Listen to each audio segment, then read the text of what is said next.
Scotland has always been kind to me. Whenever I've come to anywhere around Fife, Perth, Aberdeen, Inverness, Campbelltown, I've been all over this country. It's always been really kind to me. I'm really, really pleased that I'm able to come back here. During the pandemic, it was a case of, I don't know whether I'd come back. So to come back, it's fantastic. It's good. I mean, a lot of the stuff that was published around the time where we had a spat, I mean, it was oversold, in my opinion. We disagreed for maybe 24 hours. We spoke on the phone the very next day. Everything was fine. I took responsibility for what happened, and we moved on.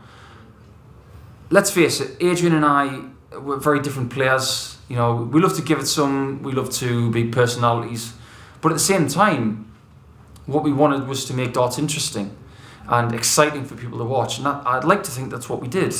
But away from the competitive dartboard, we are incredibly good friends, and I've got an incredible amount of respect for him. It's very difficult because I think there are a lot of distractions these days when it comes to being a young person. You look at things like social media, the pressure of exams at school.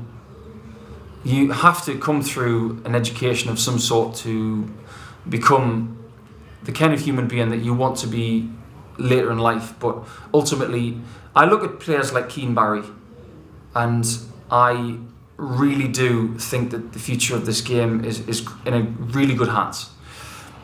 But ultimately, you look back in the last generation, the likes of Johnny Clayton, Mark Webster, and some others who found themselves a trade and kept themselves honest before they moved into big-time sport. I just think that maybe there's something in that.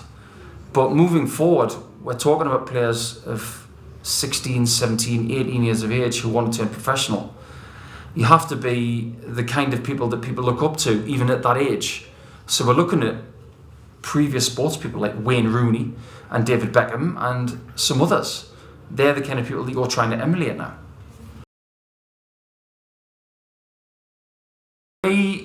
It's all about what I need to do at the time. So if I feel my scoring is lacking, I will spend a bit more time on the scoring element.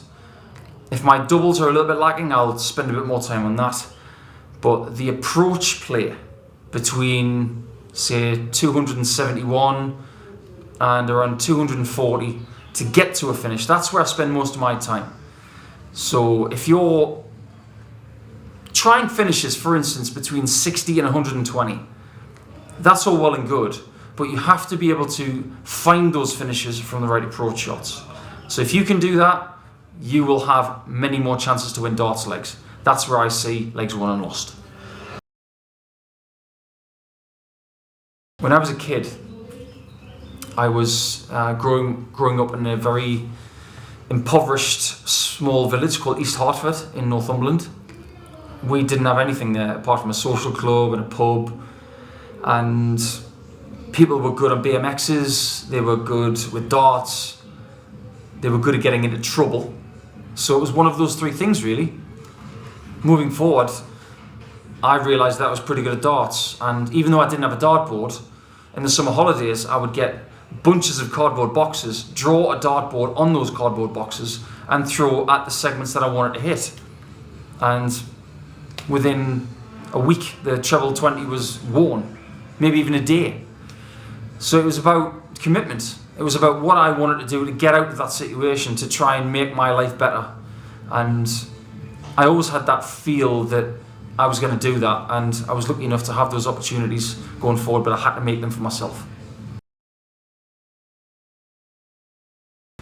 When I lost to Tony David in 2007 in the Australian Masters by 4 legs to 2, I knew at that point that when I lost to a world champion in a best of 7 leg match, that I should have won, that I was good enough to take another step forward.